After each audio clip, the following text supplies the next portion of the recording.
Ce journal vous est offert par le FPI, Fonds des promotions de l'industrie, votre partenaire privilégié pour la réussite de vos projets.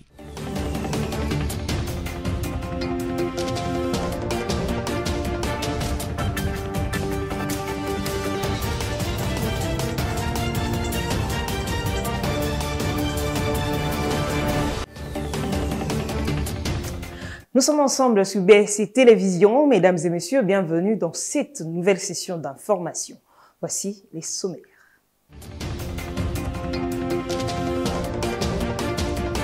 Pénurie de carburant à Kinshasa, des stations-service sont envahies par des longues files d'attente des véhicules et motos impatients d'être servis. Le ministre des Hydrocarbures, Didier Bidimbu, dans un communiqué rendu public, rassure la population qu'un plan de contingentement a été mis en place pour décanter la situation. En sport, on va parler de V-Club qui séjourne depuis ce mardi en terre sud-africaine avant de rejoindre le Malawi pour affronter Gaborone United en préliminaire. En Coupe de la CAF, 2 représentants joueront la première phase, Vita Club en Ligue de Champions et Lupopo en Coupe de la Confédération le week-end du 11 septembre prochain. Voilà, c'est tout pour les titres. Bienvenue si vous nous rejoignez. Pénurie de carburant, des longues files d'attente, de tristes mémoires refont surface à Kinshasa. Le ministre des Hydrocarbures, Didier Bidimbu, dans un communiqué rendu public, rassure la population qu'un plan de contingentement a été mis en place pour décanter la situation. Bernadette Kamango et Abel Kassongo pour les détails. De longues files d'attente des véhicules pour se ravitailler en carburant dans les stations-service, c'est le spectacle vécu actuellement dans la capitale. Dans un communiqué du ministère des Hydrocarbures, la pénurie d'essence à Kinshasa est due au fait que d'ordinaire, la ville consomme environ 1100 mètres cubes par jour de ce carburant. Suite à cette décrue, un plan de contingentement est appliqué pour assurer la ville en essence essentiellement. Pour parer à la rupture totale, le gouvernement, en concertation avec les entreprises opérant dans le domaine, s'est résolu à ce plan en vue de faire baisser de 1100 mètres cubes à 660 mètres cubes par jour la consommation en essence dans la ville, rien que pour l'essence ainsi que le jet. En ce qui concerne celui-ci, le navire assurant le ravitaillement est à quai de Banana. Il a été réceptionné par Saucire depuis le samedi 3 septembre. La cargaison devra remonter à Ango vers Matadi pour son acheminement vers Kinshasa. Cette opération devrait prendre une semaine. Au sujet de l'essence, le bateau est entendu le 14 septembre. Entre-temps, le gouvernement s'apprête à payer le manque à gagner des sociétés pétrolières pour leur permettre de s'approvisionner. Le plan de contingentement est aussi appliqué dans les stations-service avec la limitation du volume en litres par véhicule afin de permettre la gestion transitoire de cette période passagère de la baisse de stock d'essence en attendant le ravitaillement escompté. Il faut signaler que cette pénurie a perturbé la rentrée des classes en raison de la difficulté de transport. Dans un autre chapitre, à quelques jours de la rentrée scolaire, les artères de Kinshasa sont plongées dans un phénomène de bouchons à répétition et cela ralentit les activités et la circulation des véhicules dans plusieurs points de la capitale. Ces phénomènes a comme l'une des conséquences la hausse de prix de transport en commun qui s'observe actuellement. Encore une fois, Bernadette Kamango. C'est depuis hier, lundi 5 septembre, que la population quinoise a été surprise par la perturbation du transport due à la pénurie d'essence, ceci alors que cette date correspondait à la rentrée des classes. Les conducteurs ne savent plus où donner de la tête pour rouler paisiblement et arriver à destination à temps. Certains d'entre eux expriment leur désarroi face à cette situation. En tout cas, 2 heures de temps embouteillage, pendant 7 heures, si 9 heures, donc 10 heures, les gens vont mater. Je viens de passer 2 heures dans l'embouteillage, de 7 heures à 10 heures. J'étais coincé. Le gouvernement doit trouver une solution. Trouver du carburant est compliqué. Les stations sont pleines à craquer. Nous ne savons pas s'il y aura hausse du carburant. Il n'y a pas d'essence. Ok, la station va se técater. Et l'on va se técater et se banater. Station haute de ça, Hier, ils ont livré le carburant, ils en ont vendu à quelques véhicules, puis nous, on nous dit qu'il n'y en a plus. Finalement, comment travailler? J'ai cherché partout, mais pas de carburant.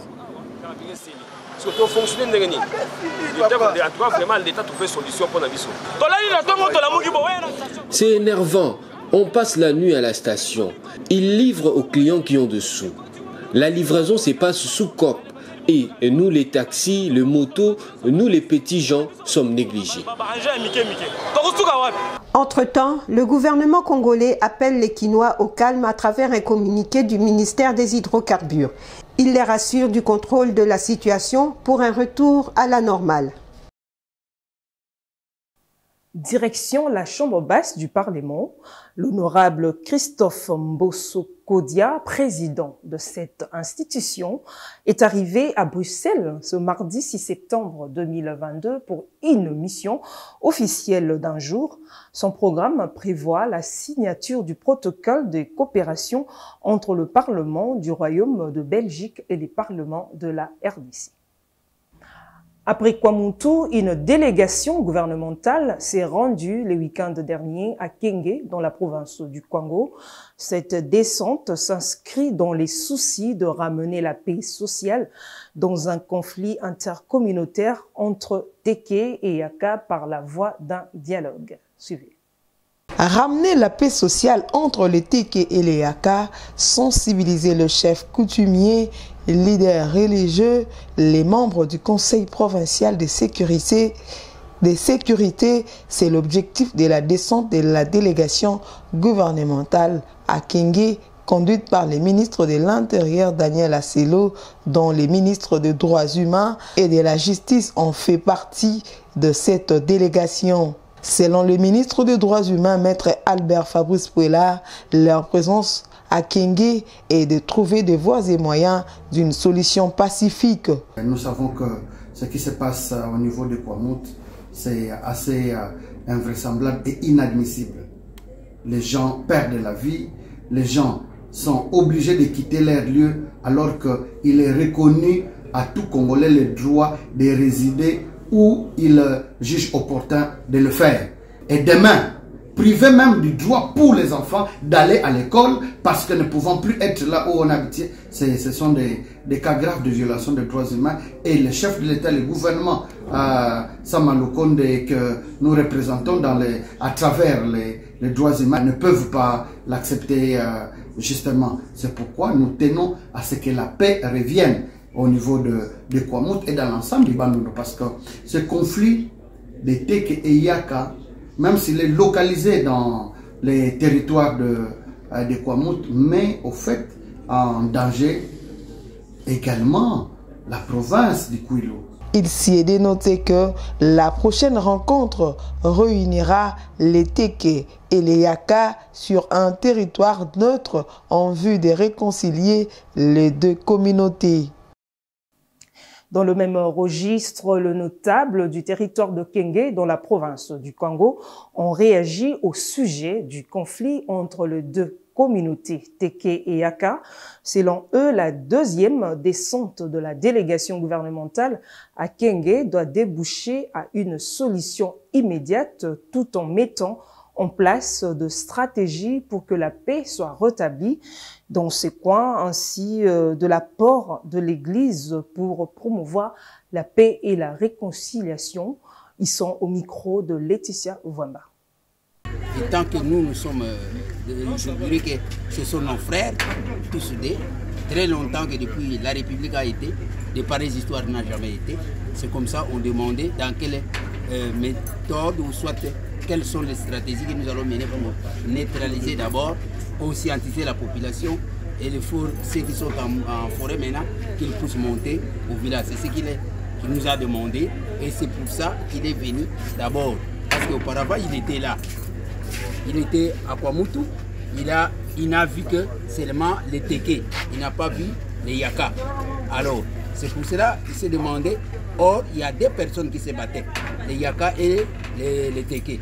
Mais lui, en personne, il a vu rien que les Teke, pas les Yaka. Alors, pour eux, on lui a dit que non, Les Yakas sont en forêt. Alors il n'a pas trouvé les méthodes. L'apport de l'Église, inévitablement, l'invitation à la paix, l'invitation à la réconciliation et l'invitation, je dirais, à retrouver, comme je l'ai dit, cette fraternité qui a toujours marqué le rapport entre ces deux populations. Évidemment, nous allons chercher, il nous revient de chercher concrètement des modalités de cette réconciliation, de cette paix entre ces deux populations. Mais c'est un devoir, une obligation pour nous de promouvoir la paix, de promouvoir la réconciliation. Histoire bayakande bayamba bateke pesa bateke lelo place bavanda bayeba vivre bayeba obe bazala lelo na grande surprise ko na mona so bandeko na iso bateke ka bangana ba mo boma biso bayaka isa la seule fois na komona ba konsi bayena kenge c'est que tout le monde sait qu'il y a la paix biso be bayaka twali kampete na bateke ndeto yambaka bango c'est que bazaka kapana. Direction Ituri, personne ne peut amorcer les travaux de construction sur la concession du camp PM à Bunia. Ainsi, on a décidé, les gouverneurs militaires de l'Ituri, pour le lieutenant général Luboya Kachama Johnny, cette mesure vise à garantir la paix sociale en cette période sécuritaire que traverse l'Ituri. Je suis Kalamba pour les détails.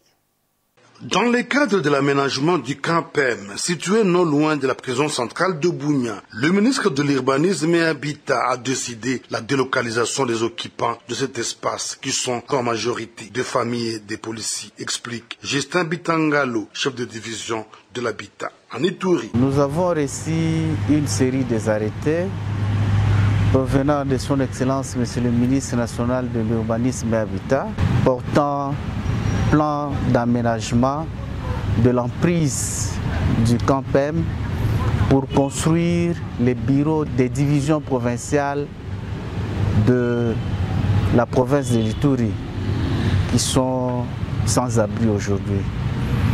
Alors, nous avons amorcé les travaux, pas par rapport au déguerpissement, mais à la délocalisation. Parce qu'il faut d'abord que les gens comprennent que cette action ne touche pas tous les camps PM.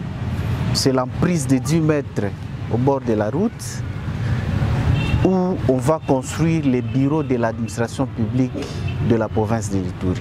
Action qui a engendré des inquiétudes, les concernés ont présenté leur doléance au gouverneur militaire de l'Ituri. Un bon père de famille, à l'issue d'une réunion convoquée ce lundi, l'autorité provinciale, le lieutenant général Luboya Kachama Johnny, a décidé de surseoir ces travaux pour ainsi garantir la paix sociale en cette période cruciale qui traverse l'Ituri. Lors de son sport le samedi, son Excellence Monsieur le gouverneur était passé par là, aperçu par les mamans, et c'est pourquoi aujourd'hui il nous a demandé de surseoir d'abord sur ces travaux qu'il juge inopportuns par rapport à la situation sécuritaire et que dès lors que la paix sera rétablie, nous allons poursuivre ces travaux. À ce stade, les hommes en uniforme et leurs dépendants doivent vaquer librement dans leurs activités, sans moindre inquiétude. De retour à Kinshasa, on va cette fois-ci aller à limiter au quartier Mombele. Les courants électriques est devenu une denrée rare. Pour les habitants de cette partie de la capitale Kinshasa, cette situation ne leur facilite pas la tâche. Sami Bosongo était avec Généreuse Essengo pour nous relater les faits. Des maisons d'habitation sans électricité la journée et les débrouillards dont les activités dépendent du courant, obligés de recourir aux générateurs électriques. Voilà quelques-unes des réalités quotidiennes des habitants du quartier Mombele dans la commune de Limete. Cette situation dure depuis le mois de mai dernier et le courant n'est rétabli qu'entre 22h et 3h ou 4h du matin. D'où les plaintes et le ras-le-bol des habitants. Papa Tika, courant biso courir à Ghana. Donc au courant et hier soleil 21h 22h na 4h IKI. Donc ça fait au moins 3 mois en gros que des courants à la tête dans Mombele. Donc toujours nous comme apena donc so repasser na 5h 4h 5h c'est que vous allez repasser qu'à partir de 21h 22h. So no kwa manango kaka ba facture ezoya ba 80 000 na likamango nini courant to. Les habitants s'étonnent qu'en dépit du fait que les abonnés de Mombele payent les factures de la SNEL, cette situation leur est imposée. Nous on paye régulièrement le courant. C'est maintenant le problème de la SNEL. Les ménages et ceux dont les activités dépendent du courant s'en remettent au chef de l'État Félix Antoine Tshisekedi.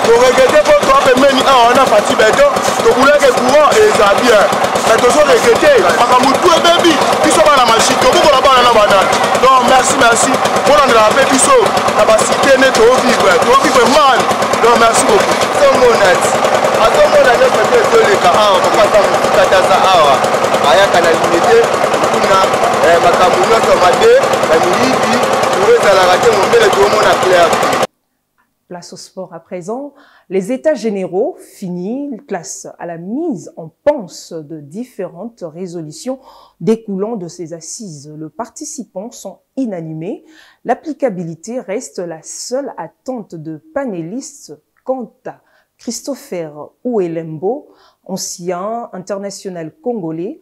La prise en compte de jeunes vulnérables reste une des meilleures résolutions acquises. Mais pour Frédéric Kitenge, par contre, manager du TP Mazembe, n'est pas appliqué. Ces recommandations seraient un échec patent pour le sport congolais. Ils sont au micro de Idriss Kalombo. Je crois que le dernier discours du ministre, quand il clôture et qu'il nous rassure qu'il prendra des arrêtés, parce qu'il y a certaines dispositions qui dépendent de son ministère, qu'il prendra des arrêtés pour l'exécution de ce qu'on a décidé et qu'il va initier des lois au niveau du Parlement pour que cela puisse couler en loi afin que ça soit exécuté. Sous cette condition-là, je suis optimiste quant à l'avenir de ce qui va se passer. Mais ce dont je suis vraiment content, c'est le déroulement des travaux. Puisque franchement, on a travaillé, vous tous aussi vous avez travaillé d'une façon continue et sans relâche. Et que tout a été passé au peigne fin. Tous les détails sont contenus dans les différentes résolutions qu'on vient de prendre. Alors à ce point-là, je suis vraiment optimiste et que je tiens à ce que le comité de suivi, qui sera nommé par le ministre, afin qu'on puisse suivre l'évolution et surtout l'applicabilité de toutes les décisions qui ont été prises, puisse faire son travail. J'ai été sensible aux résolutions qui ont été prises pour le football féminin, mais surtout pour les handicapés et la population qu'on ne voit pas, c'est-à-dire ceux qui ne sont non scolarisés et qui ne sont pas forcément comptés dans tous ces programmes. Il y a une masse importante d'enfants, de jeunes, un peu moins jeunes, un peu plus âgés, qui ne sont pas forcément considérés quand on parle de sport. Quand on parle de sport, en général, on voit soit les équipes nationales, soit ce qui se voit au plus haut, mais il y a une masse, c'est-à-dire des millions et des millions de Congolais qui sont concernés par le sport, qui font du sport, mais dans de très mauvaises conditions qu'on ne voit pas, et eux, il faut absolument leur apporter des solutions. Ceux qui ne vont pas à l'école, essayer de créer des structures pour qu'ils puissent eux aussi pratiquer le sport et ainsi de suite. Il y a beaucoup de cas, il y a des millions et des millions de gens auxquels on ne pense pas directement quand on parle de sport qu'il faut absolument considérer. À moins d'une semaine de son entrée en lice en Ligue des champions africaine, l'association sportive V-Club avait lancé sa saison sportive depuis le jeudi dernier. Les clubs verts et noirs de Kinshasa séjournent depuis ce mardi en terre sud-africaine avant de rejoindre le Malawi pour y affronter Gaborone United en préliminaire. Sur les 4 représentants congolais engagés en Coupe de la CAF seuls, 2 représentants joueront la première phase, à l'instar Vita Club en Ligue de Champions et Lupopo en Coupe de la Confédération le week-end du 11 septembre prochain. Voilà les rappels de principaux titres.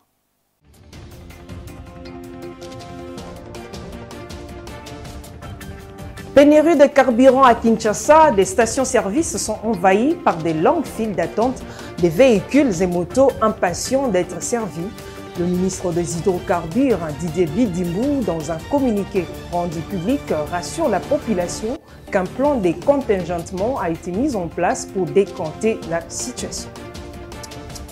En sport, V-Club, qui séjourne depuis ce mardi en terre sud-africaine, avant de rejoindre le Malawi pour affronter Gaborone United en préliminaire. En Coupe de la CAF, 2 représentants joueront la première phase, Vita Club en Ligue de Champions et Lupopo en Coupe de la Confédération le week-end du 11 septembre prochain. C'est la fin de cette édition. Merci pour votre attention. Les programmes continuent sur BSC Télévision et surtout, n'oubliez pas de visiter nos réseaux sociaux. Au revoir.